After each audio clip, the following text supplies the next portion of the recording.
Pinangunahan ni Police Lieutenant General Jose Melencio Nartates Jr., Deputy Chief PNP for Administration, ang turnover of command ceremony sa Camp Florendo San Fernando, La Union, kung saan formal na umupo si Police Brigadier General Dindo Reyes bilang Regional Director ng Police Regional Office 1. Alamin ang mga naging kaganapan mula kay Police Corporal Rafi Beloria.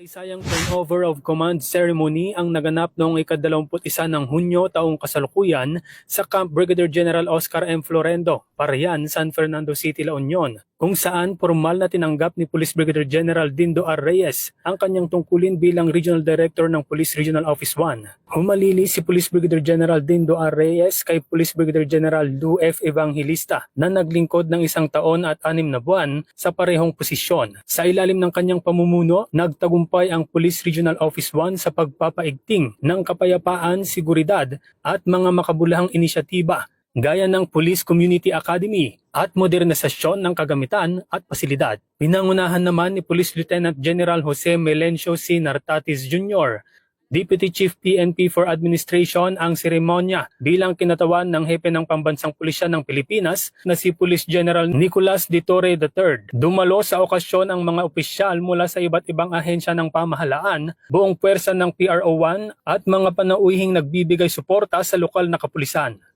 Sa kanyang talumpati, taus-pusong nagpasalamat si Police Brigadier General Dindo R. Reyes sa tiwalang ibinigay sa kanya ng pamunuan ng Philippine National Police.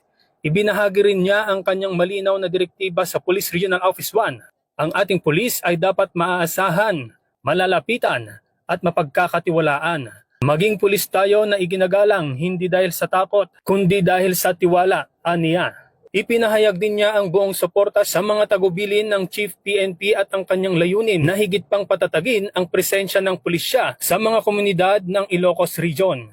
Ang makabuluhang seremonya na ito ay nagpapakita ng matibay na paninindigan ng Philippine National Police sa patuloy na pagpapatupad ng epektibong serbisyong pampubliko at pagpapanatili ng kapayapaan sa buong rehiyon.